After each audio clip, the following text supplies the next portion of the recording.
তো ম্যাটেরিয়ালসটা কি আসলে? ম্যাটেরিয়ালসটা হলো যে সমস্ত র material use to produce in a production process. একটা প্রোডাক্ট প্রডিউস করার ক্ষেত্রে যে প্রসেস আছে, সেই প্রসেসে যে র ম্যাটেরিয়াল, যে র গুলো ব্যবহার হয়, তাকে বলা হয় materials. There R shown different types of materials, say for example rubbers, fabrics, stone, chemical, glass, wood, plastic, and metal. There are a lot of materials. Some example I try to show here. Next slide, the details elaboration of materials. Materials যে প্রকারভেদ, বিভিন্ন প্রকারভেদ বা বিস্তারিত ভাবে চতুর্দিকে এই material আমরা দেখতে পাই। তার ভিতরে কিছু ম্যাটেরিয়াল আমরা এখানে আলোচনা করেছি।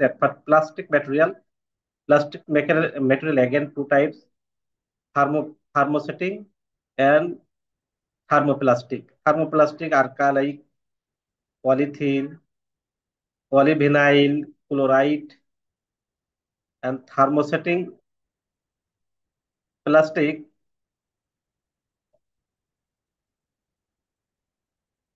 polyester resin, melamine, formaldehyde, formaldehyde, and polyurethane. Plastic জাত, প্লাস্টিক জাত কি কি ভাগে ভাগ করা যায় আমরা এখানে দেখেছি। Again metal, material classify on the basis of metal: ferrous and non-ferrous. Ferrous metal, rough iron, stainless steel, milled steel, copper, like this. And non-ferrous item, copper, aluminum, brass. Metal classification on the basis of wood. Wood material, two types: natural and man-made. Natural material, pine, mahogany, oak, like this. The different types of tree. And man-made, polywood, chipboard, MDF, like this. And material classified on the basis of textile: cotton, wool, silk, dye, fabrics, threads. টেক্সটাইলে এভাবে শ্রেণীবিন্যাস করা হয় materials K. Material on the basis of finishing দিক থেকে material classified natural and varnish and paint. আচ্ছা, এনভায়রনমেন্টের উপরে ভিত্তি করে ম্যাটেরিয়ালকে ভাগ করা যায়। যেমন রিসাইকেলিং, যে পণ্যদ্রব্যগুলো রিসাইকেলিং করা হয় একটা ম্যাটেরিয়াল, এটা এনভায়রনমেন্টের উপরে নির্ভর করে। Sustainable, renewable, non-toxic, like this. This is the detail elaborates of material. Yes, another types, natural and man-made perspectives, the classification of materials. At first, natural material, again, we can divide three category: from animal, from plant, from ground. Example, from animal, silk, leather, wool. Example, from plant, wood, cotton, rubber. Example, from ground, under ground. That's mean example: clay, metal, precious stone. Precious stone mean gold, diamond, black diamond, like this, like this. Man-made glass, plastic, ceramics. These are man-made materials. Okay. There are a circular material. Material একটা circle আছে, চক্র আকার ম্যাটেরিয়ালটা আমরা use করি at first as extracting raw material, then creating a material component and device. র ম্যাটেরিয়ালটা, কাঁচামালটা সংগ্রহ করার পর আমরা এটাকে কুণ্ডলি পাকাই বা বিভিন্ন প্রসেস তৈরি করি, বাল্ক ম্যাটেরিয়াল যেটাকে বলা হয়। তারপরে ম্যানুফ্যাকচারিং, ইঞ্জিনিয়ারিং ম্যাটেরিয়ালস, তারপরে ম্যানুফ্যাকচারিং এ নিয়ে যায়, আমরা কারখানাতে নিয়ে আসি ম্যানুফ্যাকচারিং এর জন্য। দেন ফ্যাব্রিক্স, প্রোডাক্ট অ্যান্ড সিস্টেমস, সেখানে আমরা ফ্যাব্রিক স্টিচিং করা হয়। তারপরে আমরা এটাকে সার্ভিসে নিয়ে আসি আর ব্যবহার উপযোগী করি। তারপরে কিছু ম্যাটেরিয়ালস আমরা এখানে রিসাইকেলিং করি, কিছু ম্যাটেরিয়াল আবার ডিসপোজিং করি, কিছু আমরা ফেলে দিই, কিছু আবার রিসাইকেলিং করে ইউজ করি। এই একটা চক্র, material cycle life. Now I am going to discuss about the material management. What is the material management? Material management is the whole process to acquisition to produce a complete product. Every stage or every sector is called a material management. Material management, there are five scope. scope. At first, material planning, material obtaining, material controlling, material restoring, and material handling. This is the step. This step is combined we can call the material management. Technique for material control, material control করার technique কি কি আছে? আমরা 8টি technique এখানে দেখিয়েছি। At first, level setting technique, economic order quantity technique, just in time inventory system, ABC analysis, head analysis, perpetual inventory system, double bill system, FSND analysis।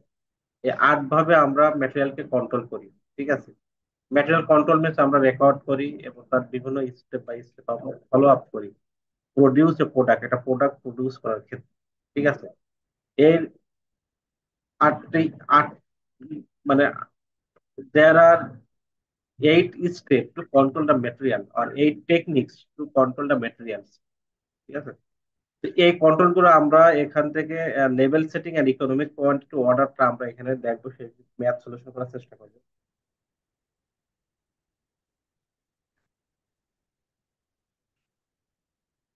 Level setting ম্যাটেরিয়ালটা আমরা কিভাবে লেভেল সেটিং করি? আমরা there are 5 way we can level setting of material. At first, reorder level, minimum level, maximum level, danger level, average stock level.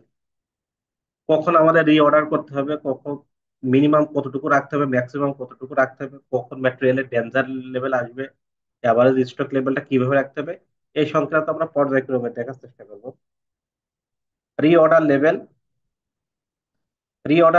the point at which if the stock of a particular material in the store approaches, স্টকে এমন ভাবে আমাদেরকে, এমন একটা point যেখানে আমাদের ম্যাটেরিয়ালকে reorder করতে হবে। যদি আমরা রিঅর্ডার না করি তাহলে আমরা আমাদের প্রডিউস করতে পারবো না। ঠিক আছে, the store keeper takes initiative for getting fresh supply of the commodity. অর্থাৎ তো নতুন নতুন মেটেরিয়ালস পাওয়ার জন্য রিঅর্ডার করে থাকে এই পর্যায়ে এসে। অর্থাৎ রিঅর্ডার লেভেলটা হচ্ছে এমন একটা লেভেল যে আমাদের কখন এই ম্যাটেরিয়ালকে আবার রিঅর্ডার করতে হবে প্রডিউস করার জন্য, তার একটা প্রসেস বা সিস্টেম।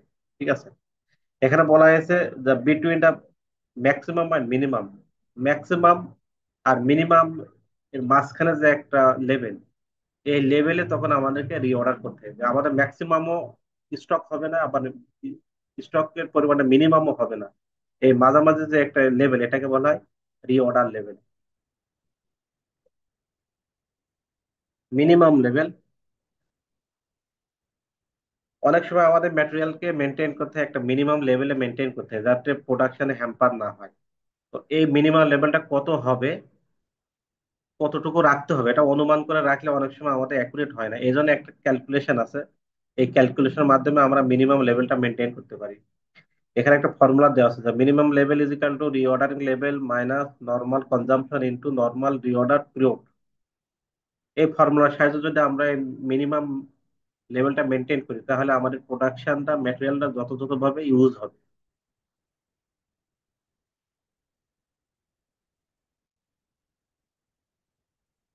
ম্যাক্সিমাম লেভেল, আমরা ম্যাক্সিমাম লেভেলটা কত পরিমাণে রাখবো তার একটা ফর্মুলা আছে। এই ফর্মুলা অনুসারে যদি আমরা ম্যাটেরিয়ালটা ম্যাক্সিমাম লেভেলে রাখি তাহলে আমাদের স্টক বা ম্যাটেরিয়ালের কোনো শর্টেজ বা কোনো ফল হবে না, আমাদের প্রোডাকশনটা সুন্দরভাবে হবে। বা এখান থেকে আমাদের ওভার স্টকিং যে সম্ভাবনা থাকে সেটাকে আমাদের রিডিউস হবে, ওভার স্টকিং হবে না। ঠিক আছে, এই ফর্মুলাটা ব্যবহার করলে ম্যাক্সিমাম লেভেলের কিছু কনসিডার করা হয়, কিছু বিষয় বিবেচনা করা হয়। ম্যাক্সিমাম লেভেলকে নির্ধারণ করার ক্ষেত্রে কিছু কিছু বিষয় বিবেচনা করা হয়, যেমন ক্যাপিটাল, মানির পরিমাণ, টাকার পরিমাণ কতটুকু আছে, অ্যাভেলেবল স্টোরেজ স্পেস, যথেষ্ট পরিমাণে জায়গা আছে কিনা স্টোরে, তারপরে প্রোডাকশন পারপাস, কোয়ান্টিটি, ম্যাটেরিয়ালের কোয়ান্টিটিটা বিবেচনা করা হয়, লেট টাইমটা বিবেচনা করা হয়, তারপরে নেচার অফ ম্যাটেরিয়াল, ম্যাটেরিয়ালের ধরন, এটা কি ম্যাটেরিয়ালটা কি পচনশীল না পচনশীল নয় এমন জাতীয়, হোল্ডিং এন্ড ক্যারাইং কস্টটা এখানে বিবেচনা করা হয়। Holding cost and carrying cost, holding cost means গোদাম ঘরে রাখার জন্য যে ব্যয়, ক্যারাইং কস্ট মানে বহন করার জন্য যে কস্ট, এটা বিবেচনা করা হয়। প্রোডাকশন প্রাইজের উপরে নির্ভর করা হয়। সেজনাল নেচার অফ সাপ্লাই, যে এই মেটেরিয়াল সবসময় পাওয়া যায় না সমসাময়িক পাওয়া যায়, তার উপরে নির্ভর করে এই ম্যাক্সিমাম লেভেল রাখার জন্য। ঠিক আছে। তারপর লিগাল রেস্ট্রিকশন, কোন আইনগত বাধা বিঘ্ন আছে কিনা এই ম্যাটেরিয়ালটা রাখার জন্য। ঠিক আছে। পসিবিলিটি অফ অবসোলেন্সিস, মানে পুরাতন হয়ে যাওয়া, মডেল পতন হওয়া, ফেল হওয়া, এই জাতীয় কোনো সম্ভাবনা আছে কিনা, এগুলো বিবেচনা করা হয় ম্যাক্সিমাম লেভেল রাখার জন্য। তারপর আছে danger level,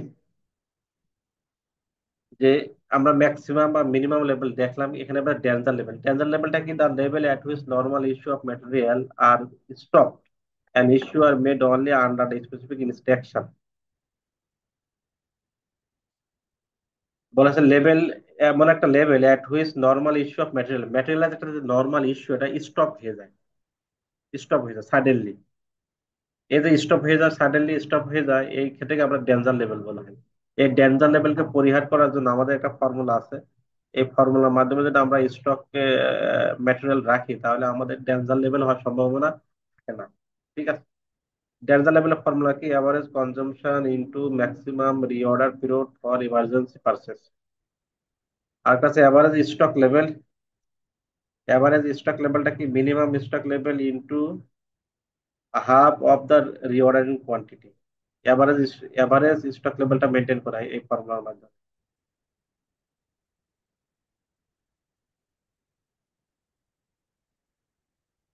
danger level, economic quantity order, আমরা প্রোডাক্টটা অর্ডার করি, অর্ডার করার ক্ষেত্রে কত পরিমাণ অর্ডার করতে হবে একসাথে, বা একই একই টাইমে একই সময়ে, সেই অর্ডারটা আমরা অনুমান করে অর্ডার করলে এটা আমাদের অনেক সময় ঠিক হয় বা অনেক সময় ঠিক হতে পারে না। সেই ক্ষেত্রে আমাদেরকে ইকোনমিক কোয়ান্টিটি অর্ডার ফর্মুলাটা ফলো করা হয়। আর এখানে কস্ট অফ অ্যাকুইজিশন আর অর্ডার কস্ট আর ক্যারিং কস্ট, এই তিনটা জিনিস এখানে বিবেচনা করা হয়। ইকোনমিক কোয়ান্টিটি অর্ডারের ক্ষেত্রে তিনটা জিনিস বিবেচনা করা হয়, একটি হলো cost of acquisition, ordering cost and carrying cost, এই তিনটা বিবেচনা করা হয়। এখন দেখে আমরা ক্যারিং কস্ট এবং অর্ডারিং কস্টের ভিতরে কি কি জিনিসগুলো থাকে। অর্ডারিং কস্টের ভিতরে কি কি ভাবে বিবেচনা করা হয় দেখেন। অর্ডারিং কস্ট যেমন cost of stationery, postage, telephone charge, etc, এই জাতীয় কস্ট গুলোকে আমাদের আহ, বিবেচনা করা হয়। এছাড়াও আরো কিছু আমরা কস্ট বিবেচনা করি অর্ডারিং কস্ট হিসেবে, যেমন including cost of floating tender, cost of comparative evaluation of quotation, cost of paper work, postage, inspection of material, cost of accounting and marketing payment, এইগুলো অর্ডারিং কস্টের ভিতরে আমরা বিবেচনা করি। ক্যারিং কস্টের ভিতরে আমরা কি কোনগুলো বিবেচনা করি, এখানে একটা দেওয়া হয়েছে, cost of storage space which can use for other purpose, cost of bin and rack, bin মানে ওই যে store ledger, for keeping the material, cost of মেনটেনের ম্যাটেরিয়াল অ্যাভয়েড দ্য ওয়াস্টেজ। তারপরে interest payable on the money lock in material, material lock করার ক্ষেত্রে যে ব্যয়টা করা হয়। কস্ট অফ স্পয়েল যিনি স্টোর এর হ্যান্ডেলিং, বা হস্তান্তর করার ক্ষেত্রে বা স্টোরে যদি কোনো নষ্ট হয় পণ্য, সেক্ষেত্রে আমরা ক্যারিং কস্ট হিসেবে বিবেচনা করি। ট্রান্সপোর্টেশন কস্ট অফ ম্যাটেরিয়াল, বহন খরচ ম্যাটেরিয়ালের, কস্ট অফ অবসোলেন্সেস, যদি কোনো অপ্রচলন হয় ম্যাটেরিয়াল, সেক্ষেত্রে আমরা এটা ক্যারিং কস্ট হিসেবে বিবেচনা করি। এইগুলো আমরা ক্যারিং কস্ট হিসেবে বিবেচনা করি। একটি গ্রাফ দেওয়া আছে এখানে, economic quantity order, ordering cost আর ক্যারিং কস্ট, একটা কস্ট আরেকটা কস্ট কিভাবে ইন্টারসেপ্ট হয় সেটা দেখানো হয়েছে। আচ্ছা, এখানে অর্ডারিং কস্টের একটা ম্যাথ দেওয়া আছে, যে আমরা একসাথে একই কতটুকু পণ্য যদি আমরা অর্ডার করি, তাহলে আমাদের সর্বোচ্চ কম ব্যয়ে আমরা অর্ডার করতে পারবো। একটা ফর্মুলা দেওয়া আছে, E O Q is equal to root over two C O divided I. এখানে C is equal to annual usages of material, আর O is equal to cost of pricing on order, আর I is equal to annual carrying cost, annual carrying cost. এখানে দেওয়া আছে অঙ্কটা, এইভাবে অঙ্কটা আপনারা এই ফর্মুলা এখানে বসাবেন, ফর্মুলা বসানোর পরে আপনারা এইটা ক্যালকুলেশন করবেন, আপনাদের অ্যান্সারটা চলে আসবে। তো এখানে আমরা দেখেছি 600 ইউনিট, যদি আমরা এই ফর্মুলার মাধ্যমে ইউজ করি, তাহলে আমরা একসাথে একবারে 600 ইউনিট যদি অর্ডার করি, তাহলে আমাদের জন্য এটা কাঙ্ক্ষিত মানের হবে। আমরা সর্বোচ্চ কম ব্যয়ে আমরা এটা অর্ডার অর্ডার করতে পারি। ঠিক আছে।